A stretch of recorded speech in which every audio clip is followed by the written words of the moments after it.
الله وبركاته. الحمد لله رب العالمين والصلاة والسلام على أشرف الأنبياء والمرسلين نبينا محمد وعلى آله وأصحابه أجمعين ومن تبعهم بإحسان إلى يوم الدين. أما بعد.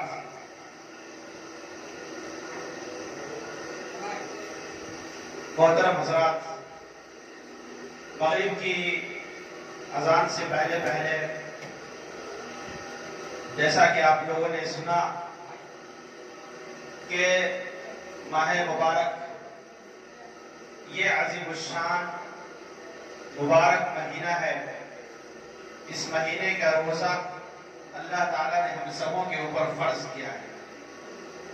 روزے کی کتنی اہمیت ہے، روزے کا اجر اور ثواب کتنا ہے، اس کو میں نے آپ کے سامنے بیان کیا ہے. روزہ نہ رکھنے والے کا برا انجام ہے. دردناک وعیدیں ہیں، سخت وعیدیں ہیں ایسے لوگوں کے لیے جو جان بوجھ کر کے روزہ نہیں رکھتے.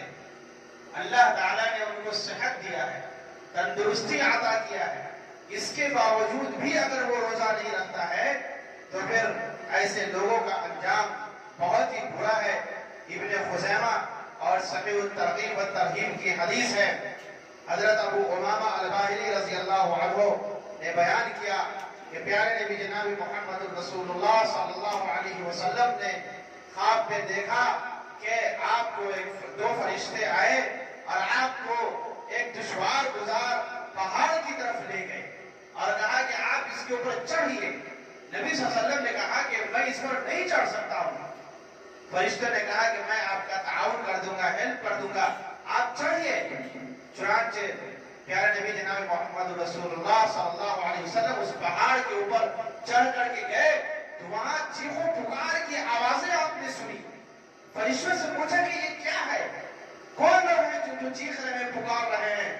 فرشتوں نے کہا کہ یہ جہنمیوں کی آواز ہے، ان کو سزائیں ہو رہی ہیں، جہنم کے اندر یہ جل رہے ہیں جس کی وجہ سے وہ تڑپ رہے ہیں، چیخ اور پکار رہے ہیں.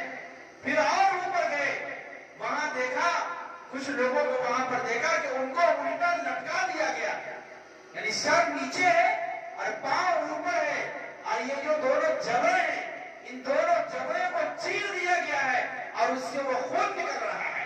پوچھا کہ یہ کون لوگ ہیں؟ فرشتوں نے جواب دیا کہ یہ وہ لوگ ہیں جو رمضان کے مہینے میں جان بوجھ کر کے روزہ نہیں رکھا کرتے. کتنی سخت وعیدیں ہیں کہ ایسے شخص کے جبڑے کو الٹا لٹکا کر کے اور اس کے دونوں جبڑے کو، منہ کے جبڑے کو چیر دیا جائے گا جس سے خون ٹپکتا ہوا ہوگا اور اس کو اسی طرح کی سزائیں دی جائیں گی جو جان بوجھ کر کے روزہ نہیں رکھتے ہیں. اسی لیے میرے بھائیوں، روزہ رکھنا یہ واجبی فرض ہے، واجب ہے اور فرض ہے. اللہ تبارک و تعالیٰ نے فرض کیا ہے روزے کو، اس لیے جان بوجھ کر کے ہم روزہ کو نہ چھوڑیں. اگر کسی وجہ کر سفر میں ہیں یا بیمار ہو گئے اور روزہ نہیں رکھ سکے تو اس کو رمضان کے بعد اس کو پورا کرنا ہے. پہلی فرصت میں جیسے ہی موقع ملے، جیسے ہی طبیعت درست ہو جائے اور صحیح ہو جائے، سفر سے آپ گھر واپس آ گئے، جتنے دنوں کا روزہ آپ کا چھوٹا ہے آپ کو اس کے بعد روزہ رکھنا ہے.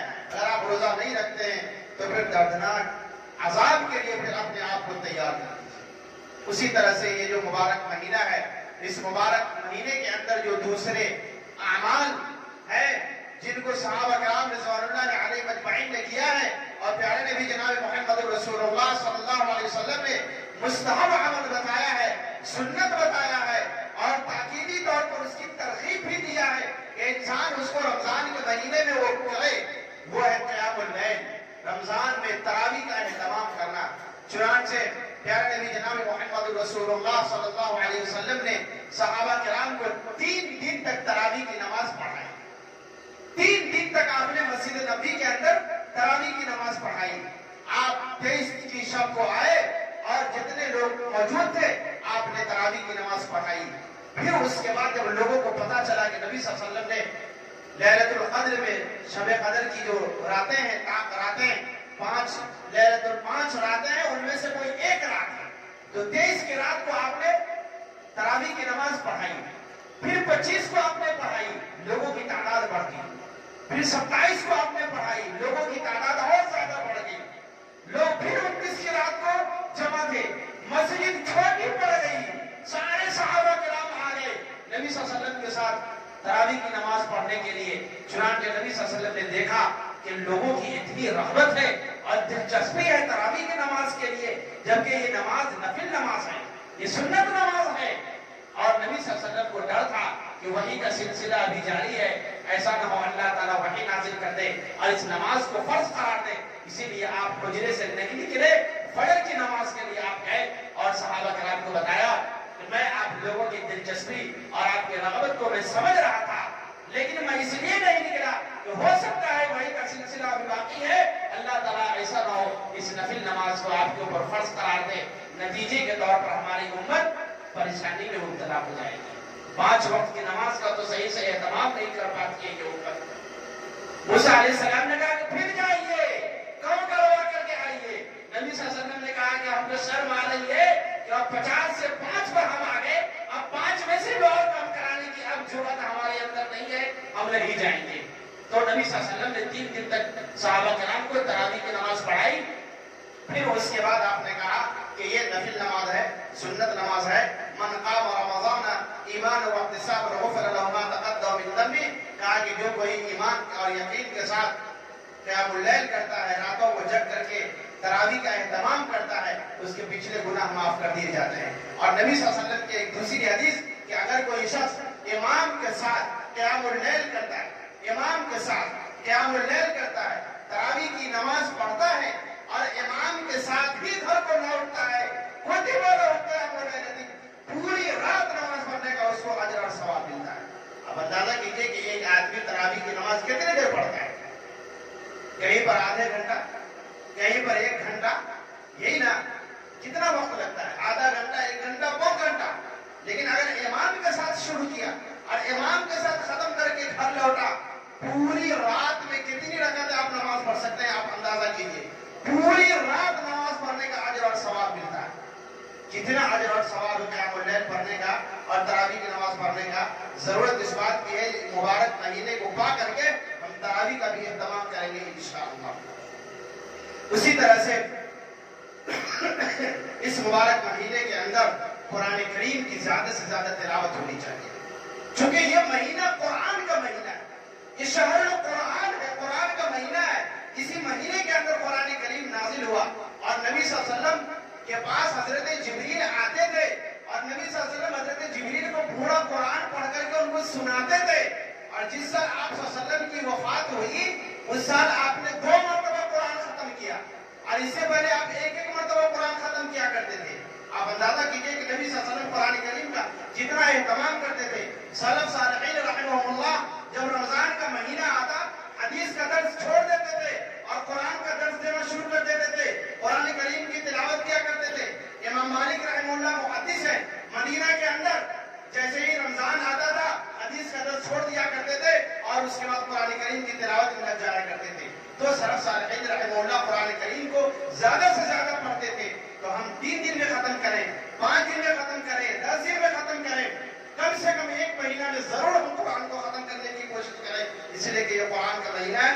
زیادہ سے زیادہ ہم قرآن کو پڑھیں، اور نہیں پڑھنے اگر آتا ہے تو قرآن کو کم سے کم ہم سنیں۔ جو لوگ قرآن پڑھتے ہیں ان کے قریب بیٹھ جائیں اور ان کی تلاوت کو ہم سنیں۔ نبی صلی اللہ علیہ وسلم کہتے ہیں کہ اگر کوئی شخص 1 حرف قرآن کریم کی تلاوت کرتا ہے تو 1 حرف پر اس کو کتنی نیکیاں ملتی ہیں؟ 10 نیکیاں۔ کتنی نیکیاں ملتی ہیں؟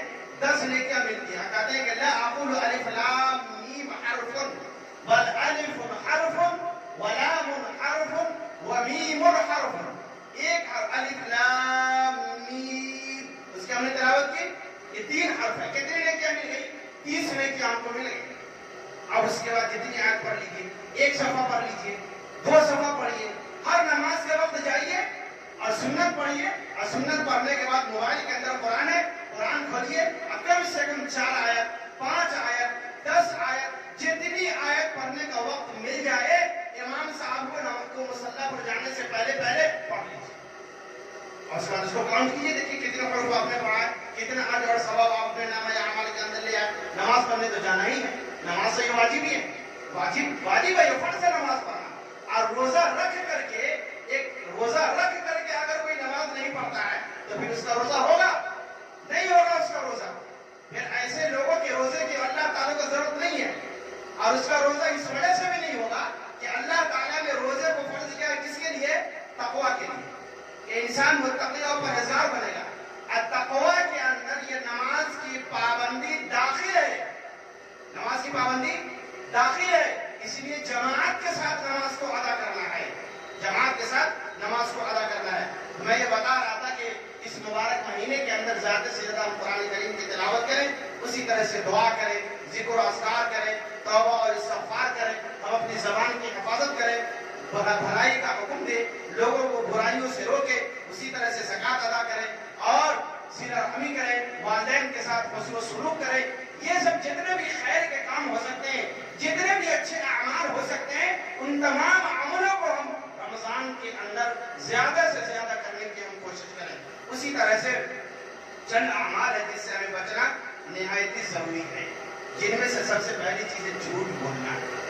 انسان اگر جھوٹ بولنا نہیں چھوڑے گا، روزے کی حالت میں بھی اگر وہ جھوٹ بولتا ہے تو نبی صلی اللہ علیہ وسلم کہتے ہیں من لم يدع قول الزور والعمل به فليس لله حاجة ان يدع طعامه وشرابه، کہ اگر کوئی شخص جھوٹ بولنا نہ چھوڑے تو پھر اللہ تعالیٰ کو اس کے بھوکے رہنے اور پیاسے رہنے کی کوئی ضرورت نہیں۔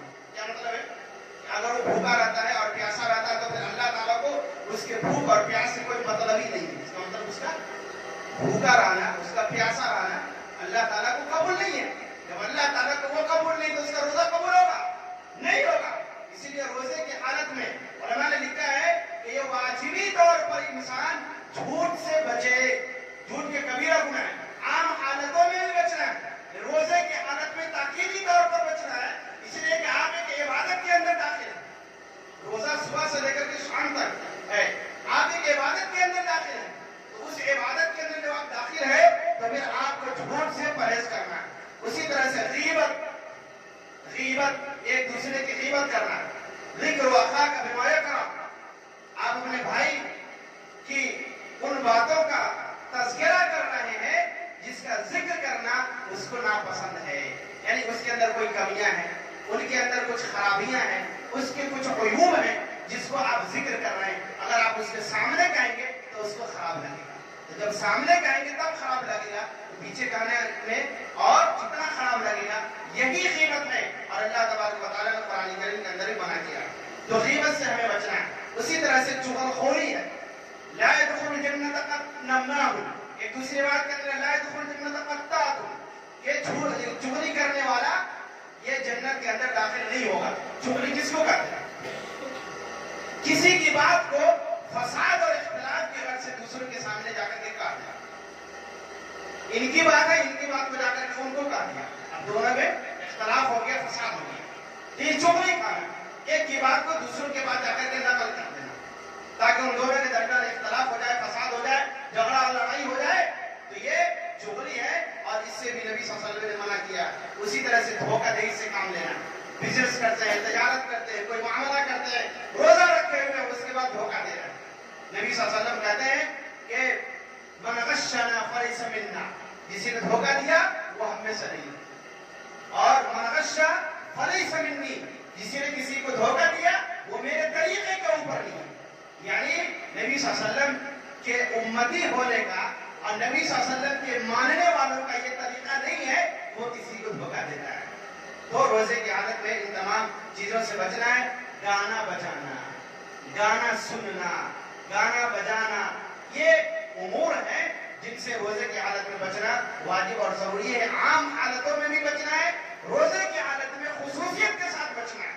نبی صلی اللہ علیہ وسلم کہتے ہیں یاتی علی الناس زمان، ایک وقت آئے گا یشربون الخمر یسمونها بغیر اسمها، کہ لوگ شراب پیئیں گے اور اس کا نام بدل دیں گے، یعنی وہ شراب ہے، اس کا حکم شراب کا ہوگا، یعنی وہ حرام ہے، لیکن اس کو شراب نہیں کہیں گے، اس کا نام کچھ اور دے دیں گے، تو نام بدل دینے سے حکم نہیں بدلے گا، بلکہ وہ شراب شراب ہے، وہ حرام حرام ہے۔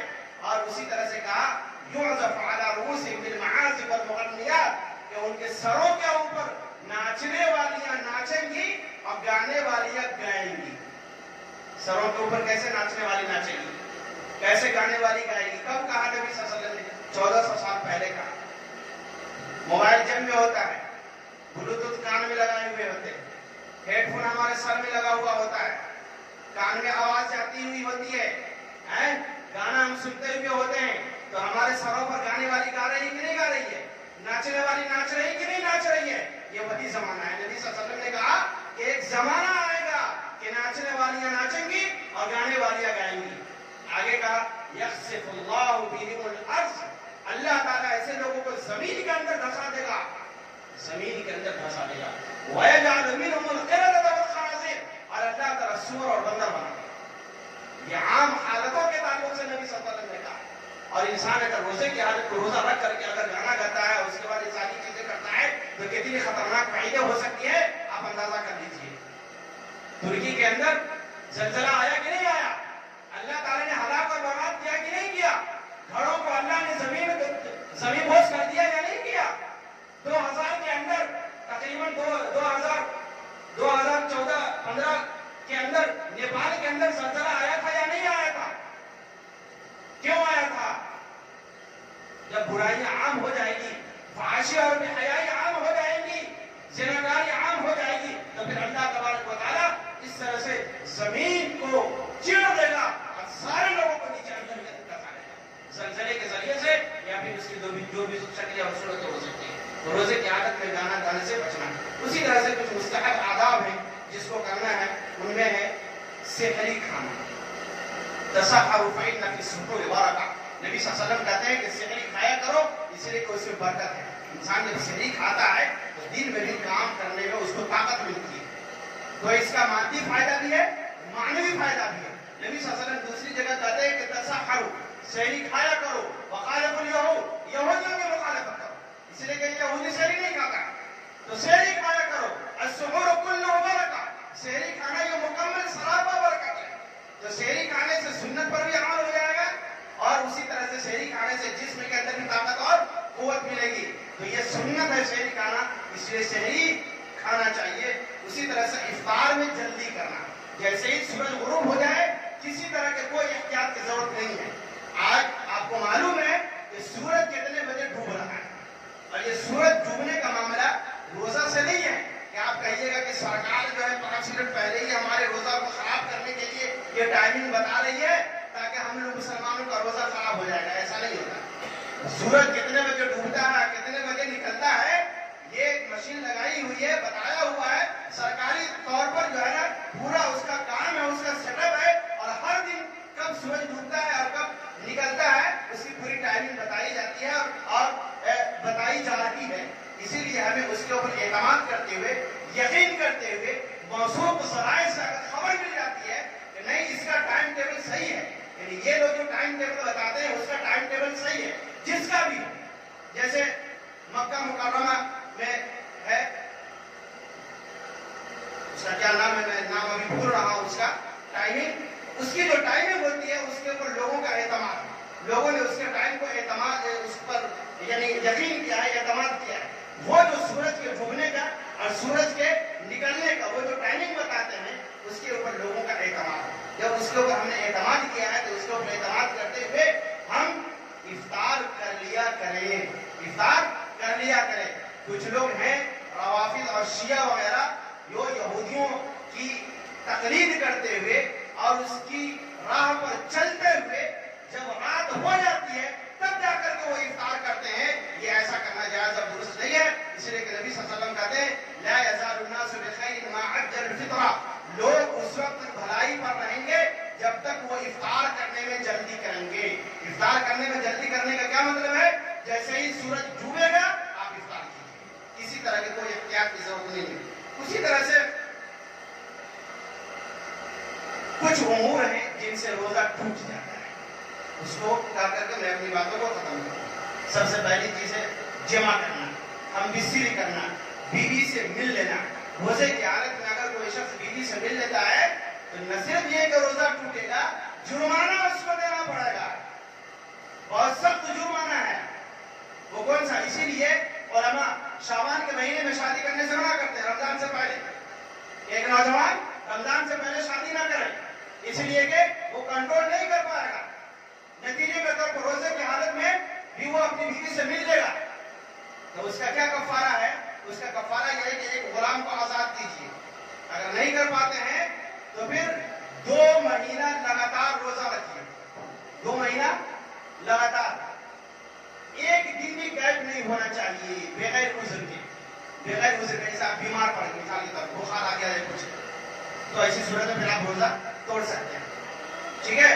یا پھر عید کا دن آ گیا، ایام تشریق ہے، ان دنوں میں روزہ رکھنا جائز اور درست نہیں ہے، تو وہ ایام آ گئے جن ایام میں روزہ رکھنا جائز نہیں ہے، اگر وہ دن آ گیا بیچ میں تو اس میں آپ کو کیا کرنا ہے؟ روزہ توڑ دینا ہے، لیکن نن اسٹاپ 60 دن کا آپ کو روزہ رکھنا ہے۔ اگر آپ اتنی طاقت نہیں رکھتے ہیں، ڈاکٹر نے کہا ہے کہ اگر آپ روزہ رکھیے گا، زیادہ دن بھوک اور پیاس رہیے گا تو پھر آپ مزید آپ کی بیماری بڑھ سکتی ہے، پھر اس کے بعد اگر یہ کام نہیں کر سکے گا تب، اور ہر انسان کو معلوم ہے کہ وہ کیا کر سکے گا، کیا نہیں کر سکے گا۔ اور آپ اگر حیلے اور بہانے بنائیے گا تو آپ اس کے اوپر بیٹھا ہوا اللہ تعالیٰ انہ علیم بذات الصدور، اللہ کو معلوم ہے کہ آپ حیلہ اور بہانہ بنا رہے ہیں، اسی لیے حیلہ بہانہ بنا کر کے آپ کہیے گا نہیں روزہ نہیں رکھیں گے، 60 مسکین کو کھانا کھلا دیجیے، تو وہی چلنے والا ہے۔ یہ تیسرے نمبر پر ہے کہ 60 مسکین کو کھانا کھلا دیا جائے۔ اسی طرح سے شہوت کی چیزوں کو چھوڑنا، یدع طعامہ وشرابہ وشہوتہ بالعجل، اسی طرح سے روزے کی حالت میں کھانے اور پینے اور جو بھی چیزیں مباح ہے اس سے انسان کیا کرے؟ باز رہے۔ بھول کر کے اگر کھا لیا تو کوئی حرج کی بات نہیں ہے، جتنا کھا لیا اتنے ہی پر اسٹاپ کر دے، روک دے۔ مثال کے طور پر کھانا کھانے کے لیے بیٹھ گیا، 2-4 لقمہ کھا لیا، پورا پلیٹ کھا لیا، مان لیجیے پوری 1 پلیٹ بریانی کھا لیا، اس نے کھانے کے بعد یاد آیا کریں میں تو روزہ سے تھا، تو اب روزہ وہیں سے پھر روزہ رکھیں، اس لیے کہ انما اطعمہ اللہ واسقاه، نبی صلی اللہ علیہ وسلم نے کہا کہ اللہ نے اس کو کھلایا ہے اور اللہ نے اس کو پلایا ہے، اس لیے کہ وہ بھول سے کھایا ہے، اور بھول یہ معاف ہے اس امت کے لیے۔ اسی طرح سے خون نکلوانا، روزے کی حالت میں آپ خون نہ نکلوائیں، حجامہ نہ کروائیں۔ علماء نے کہا ہے صحیح بات یہ ہے کہ روزہ خون نکالنے سے روزہ ٹوٹ جاتا ہے، کچھ لوگوں نے کہا کہ روزہ نہیں ٹوٹے گا، اسی لیے احتیاط کا تقاضا یہی ہے کہ انسان کمزور ہو جاتا ہے، اس لیے روزے کی حالت میں آپ خون نہ نکلوائیں۔ اسی طرح سے عمدن جان بوجھ کر کے قے کرنا، جان بوجھ کر کے روزے کی حالت میں اگر آپ قے کرتے ہیں تو پھر ایسی صورت میں روزہ آپ کا ٹوٹ جائے گا۔ اسی طرح سے حیض اور نفاس، عورت کو اگر حیض آ جائے تو روزہ اس کا ٹوٹ جائے گا، افطار سے 5 منٹ پہلے بھی اگر اس کو حیض آ جائے تو اس کا روزہ خراب ہو جائے گا، پھر اس دن کا روزہ اس کو بعد میں رکھنا پڑے گا۔ تو حالت حیض میں روزہ رکھنا جائز اور درست نہیں، جیسا ہی حیض آئے گا روزہ اس کا ٹوٹ جائے گا، فاسد ہو جائے گا۔ اسی طرح سے نفاس، یعنی وہ نفاس کا خون، یعنی ولادت کے بعد جو خون آتا ہے، بچہ کی پیدائش کے بعد جو خون آتا ہے، تو بچہ پیدا ہوا اس کے بعد جو خون 40 دن تک، کسی کو 30 دن تک، کسی کو 25 دن تک آتا ہے، تو جتنے دنوں تک یہ خون آتا ہوا ہوتا ہے اس حالت میں روزہ وہ نہیں رکھے گی، بلکہ اس رمضان کے روزے کو اس کے بعد وہ رکھے گی۔ تو یہ اسی طرح سے روزے کی حالت میں انجیکشن اگر بیماری کے لیے ہے، علاج کے لیے ہے، تو پھر ایسی صورت میں اس انجیکشن کو علماء نے جائز قرار دیا ہے۔ البتہ اگر طاقت والا انجیکشن ہے تو پھر آپ نہیں لگوا سکتے۔ اسی طرح سے روزے کی حالت میں خون چڑھوا بھی نہیں سکتے، اس لیے کہ یہ خون چڑھوانا یہ طاقت کے لیے ہے، طاقت کے لیے ہوتا ہے اور غذائیت سے اس کا تعلق ہے، اسی لیے علماء نے اس سے منع کیا ہے۔ روزے کی حالت میں ٹوتھ پیسٹ کر سکتے ہیں، لیکن احتیاط کرنا یہ زیادہ بہتر ہے اور اولا۔ اگر حلق کے اندر وہ چیزیں، ٹوتھ پیسٹ کی جو بھی چیزیں ہوتی ہیں وہ حلق کے نیچے اگر نہیں اترتا ہے تو پھر ایسی صورت میں ٹوتھ پیسٹ کر سکتے ہیں۔ مسواک کرنا یہ زیادہ بہتر ہے، مسواک کے اوپر ہمیں عمل کرنا چاہیے، سنت ہے یہ مسواک کرنا، پیارے نبی جناب محمد رسول اللہ صلی اللہ علیہ وسلم نے کیا ہے، صحابہ کرام کو اس کی ترغیب دی ہے اور اس کی تاکید کی ہے، یہ سنتیں ہیں، ان سنتوں کے اوپر ہمیں عمل کرنا چاہیے، اور روزے کے جو آداب بتائے گئے ان آداب کا ہمیں خیال کرنا چاہیے۔ روزے سے پہلے نیت بھی کرنی ہے اور یہ نیت کرنا ضروری ہے، انما الاعمال بالنیات، یہ الگ بات ہے کہ نیت دل کے ارادے کا نام ہے، زبان سے جو الفاظ اور جملے اور جو سینٹنس کہے جاتے ہیں اس کا حدیث سے کوئی تعلق نہیں ہے۔ صحابہ کرام رضوان اللہ علیہم اجمعین وسلم اس طرح سے الفاظ اور جملہ کہہ کر کے زبان سے ادا کر کے روزے کی نیت، نماز کی نیت یا اور دیگر عبادتوں کی نیت نہیں کیا کرتے تھے، بلکہ نیت کی دل کے ارادے کا نام ہے۔ انسان روزہ یعنی سحری سے پہلے وہ ارادہ کر لے، نیت کر لے کہ میں کل روزہ رکھوں گا، یہی اس کی نیت ہو گئی۔ جو باتیں کہی گئی اللہ تعالیٰ سے دعا ہے اللہ تعالیٰ ہم سبوں کو اس کے اوپر عمل کرنے کی توفیق عطا فرمائے۔ وباللہ توفیق، صلی اللہ علی نبینا محمد وعلی آلہ وصحبہ اجمعین۔ السلام علیکم ورحمۃ اللہ وبرکاتہ۔